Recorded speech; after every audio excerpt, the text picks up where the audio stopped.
Here with Pain For You. Second video for today. The first one was just me driving in the car talking about my mom a little bit and me getting a little back pain.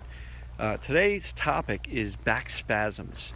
Now, I don't know about you, but if you've had them, they can be one of the most painful things, at least that I've ever experienced.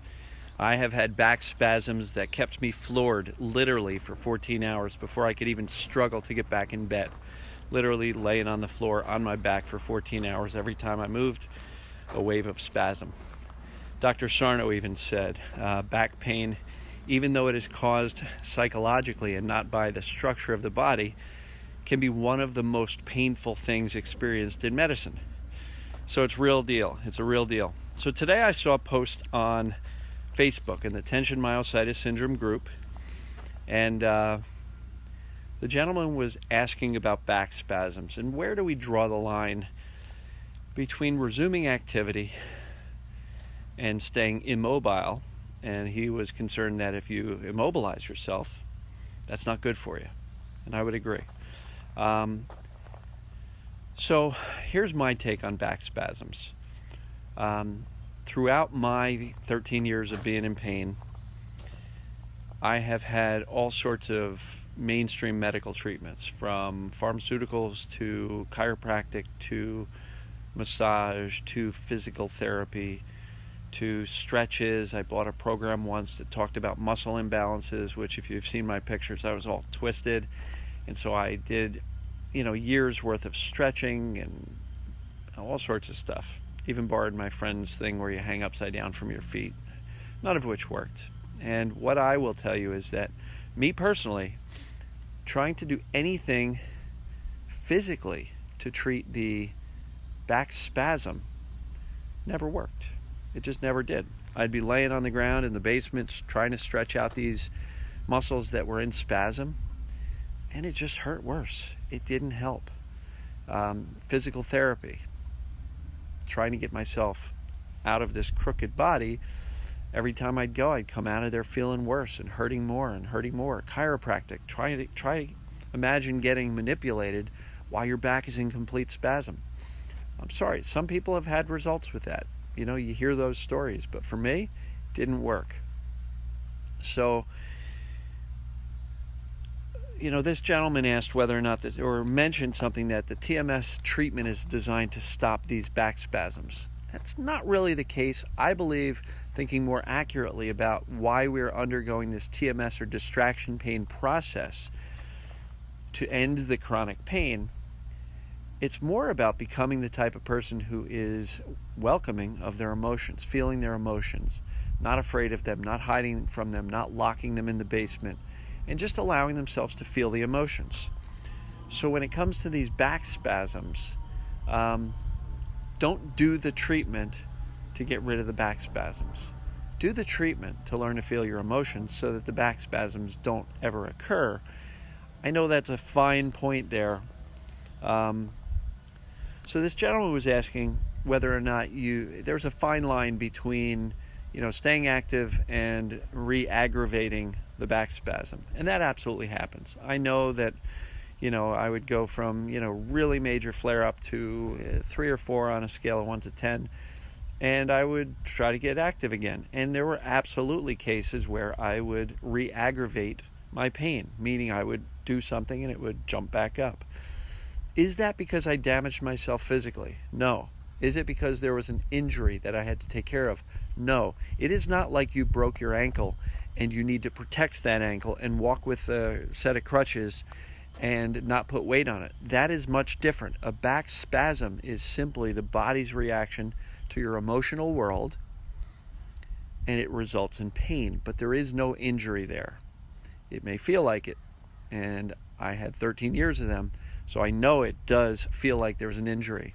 But you cannot really injure yourself if you've got a back spasm. It'll hurt like crazy, but you're not going to re-injure it, right? And these uncomfortable stretches, they will not resolve the back pain, the back spasm. They just simply won't. I'm sorry. I feel good. I stretch every day, even though I've got no pain. Why do I do it? Because I like being flexible. I like feeling loose. I'm not doing it to keep away back pain or back spasms. And if I were in the middle of a back spasm, I wouldn't be stretching. Why? Because that's treating the symptom. Treating the symptom of pain, of any other types of symptoms. Taking Tums if you've got an upset stomach, if you've got acid reflux, if you're taking the reflux medicine, that is treating the symptom. If you've got a headache, taking the medicine is treating the symptom. Now look, I'm all for medicine to make you comfortable. If you are in, 9 out of 10 pain and the doctor has prescribed you some pain medication, if you feel that will help you get out of this screaming pain, take it. Don't punish yourself for it. But just understand that's not the cure. That's not the fix. Don't assume if I take this pain medicine for the next 3 weeks, I'm going to be better. Providing some relief is one thing. And providing yourself some relief is something you should do to be kind to yourself. Soothe yourself. Turn down the volume of the pain so that you can turn down the volume on your stress levels about the pain so that you can shift your focus back to what? The emotions. What's going on in your world? Why are you having this pain flare up? My first back spasm was when I was 31, bent over to put on my underwear. I did not injure myself, but boy did it feel like it. And that started 13 years of on and off hell. But what was going on? 2-year-old, and I've told this story, 2-year-old marriage that was okay but showed some signs of difficulties. Money was tight. Job that was okay but stressful. A commute that was awful. So basically life. I was having to be an adult, 31 years old. I wanted to be a kid. I wanted to do what I wanted to do. And here I am with a kid myself and responsibilities and everything else. And, an overwhelming sense of how did I get here? Did I sign up for this? Holy crap. This is hard. Right? And so that's stress combined with some social stress for work. And I know nobody's going to feel bad for me, but my work had a golf outing. And here I was, first time going to play golf with my buddies. And as I look back on it, and I actually thought about this today, my fear of embarrassing myself in front of my buddies at work by golfing like crap because I was brand new at it, added that extra little stress. And as I thought about it again today before shooting this video, it really made sense because as a kid, I was not the best athlete, I quit Little League because I literally had a 0 batting average. I didn't hit the ball once in a whole season of Little League. Never played Little League again. And so I was an okay coordinated kid, but I was not a great athlete. So here I am, 31. You've got all this other stress going on in my life. And now I've got to go out with people I work with, and I know these guys are ball busters, and I just know that if I'm awful, I'm going to hear about this forever. I'm just going to hear about it. And so, yeah, they're good guys, they're nice guys, they care for me, and we're trying to help me out by teaching me a little bit, but still, the combination was a perfect storm, and that's when my back went out. When I think about it, it was almost as if my subconscious brain was saying, I've got an idea. If I give you this back spasm that almost dropped me to my knees when I was putting on my underwear, you won't have to play golf. You won't have to be embarrassed. You won't have to have these childhood memories of being an awful athlete and being bad at sports. And the brain was trying to protect me. So I was able to connect some of those dots. Actually, some of them just today when I thought about the connection between me being embarrassed about being a shitty golfer, excuse my language, and my childhood where I was a poor athlete, and the bullying and teasing that I got as a result of that.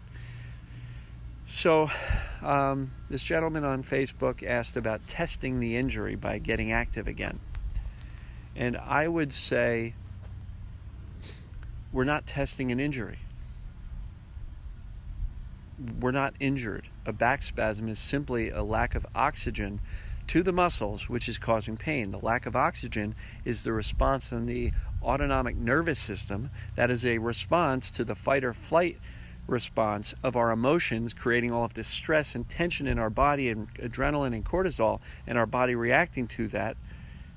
And that change in the fight or flight is as a result of all of these overwhelming, unacceptable, scary, and even dangerous emotions. So when you think about the back spasm and resuming activity, it's very important to get clear that this is not an injury. It's not like you broke your ankle and you can't walk on it. That would aggravate an injury. That would cause a true injury not to heal. But when it comes to a back spasm, look, yes, you can do too much.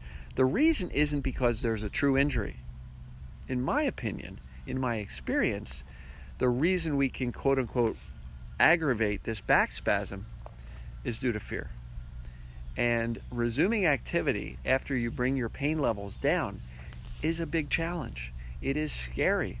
I remember getting back on a treadmill and going from a walk and trying to jog, and every time I would feel a little tension in my back, I would slow it down to a walk again, holding my lower back. Oh, there it goes. And even later, after I was out of pain for a while, I would get back on a dirt bike with my son. We'd go out to the track and I would ride the dirt bike. And I remember very distinctly, going over this jump, and right in the middle of the jump, I felt, oh, there's that back spasm. And what I did was I just kind of chuckled and I said, nope, not going to do this. And I was able to, in this case, kind of discard my fear, and I kept riding. And sure enough, it never manifested itself into anything longer than that one jolt. The other thing I'll tell you, again, prone to back spasms my entire time with pain. I was out with a buddy golfing, and I had an episode 2 months ago, and I hadn't played for a while, and I was feeling good. I was playing fine, carrying my bag, climbing these hills, and just really doing pretty well. And here's what happened. My buddy asked me, hey, how's your back doing? I'm like, oh, it's fine. I'm feeling pretty good. And I thought, confident, here I go. 2 swings later, I swing, oh, there's that back spasm. Oh, shit. And I had to politely ask my friend to never, ever, ever ask me about my back again. Because him asking put that thought in my mind, entered my subconscious, and all of a sudden my subconscious said, there's an opportunity. Let's bring this pain back. So back spasms, they're not injuries. They feel like them, but they're not injuries. They are just a result of this whole chain, or a chain reaction of emotions to autonomic nervous system, changes, cortisol, adrenaline, causing a constriction in the blood vessels, a reduction of oxygen, which causes the muscle to go into spasm. So thinking about it, do you believe that stretching a muscle that is oxygen deprived is going to do much? Now look, there are things that will decrease the muscle spasm. Heat, right? Movement. Sometimes you feel better after you're moving, you're walking, you're exercising a little bit. Those things make you feel a little bit better. Massage, absolutely. A hot bath or a hot shower, absolutely. Those things can make you feel better and provide some relief. Why? Not because the muscle is being healed, but because the oxygen is being restored to that area. And with me, I'd go to the chiropractor, I'd get the electronic stimulators, and that would restore the oxygen to the area enough that the doctor could do the manipulation, and I would walk out of there feeling, oh, that was pretty good. An hour later, I was back in pain, sometimes worse than before. And again, we're not treating the injury. My opinion, if you are having back spasms, the best thing you can do is don't do any physical treatments. They don't help. You're treating the symptom, not the cause. The cause is different. So shift from the symptom over to the cause. Shift to what is going on emotionally. What precipitated this flare-up or this spasm, or bending over to pick up something or someone, a child, and now all of a sudden you had another spasm? You feel like you set yourself back because you re-injured it. You didn't. Your brain just really said, look, you're starting to feel better. Maybe we need to up the ante here on this distraction so you don't get too focused on these emotions, which are scary and dangerous. So it all comes down to fundamentals. When you are dealing with symptoms, whether it be a back spasm, which is the topic here, or any other type of symptoms that flare or you feel like you've aggravated somehow, go back to the fundamentals. This is distraction pain. What is it distracting me from? Instead of looking at, focusing on, fearing, measuring, monitoring, trying to treat the symptom, which is the distraction, shift, discern, what's going on in my life. In my case today, still a little bit sore. My mom is in the hospital. She is an emotional wreck for being in there. And so, back spasms, nothing more painful. Kept me on the floor for 14 hours. But treating the symptom won't work. So I hope this helps. I hope this really helps. I'm seeing some comments here from some of you folks. Hey Kim. Hey Holly. I don't know how to pronounce the name. Elohim VG. Anyway, repressed emotions are the #1 cause of illness, not only of back pain, but diabetes, cancer, etc.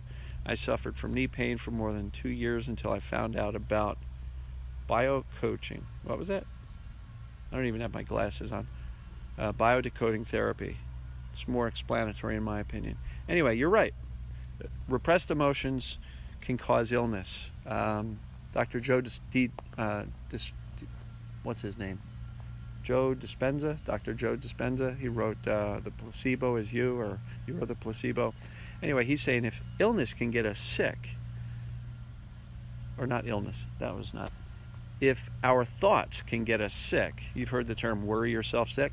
So if our thoughts can get us sick, our thoughts can get us better. And so with that, I'm going to sign off. I appreciate you guys watching. I appreciate your comments. If you've got any questions, leave me a comment below or post a comment on my Facebook page, Pain for You. If you like what I'm talking about, share it with your friends, share it on your groups. If you like it, hit the thumbs up, give me a like, and I appreciate you guys. Thank you for allowing me to share.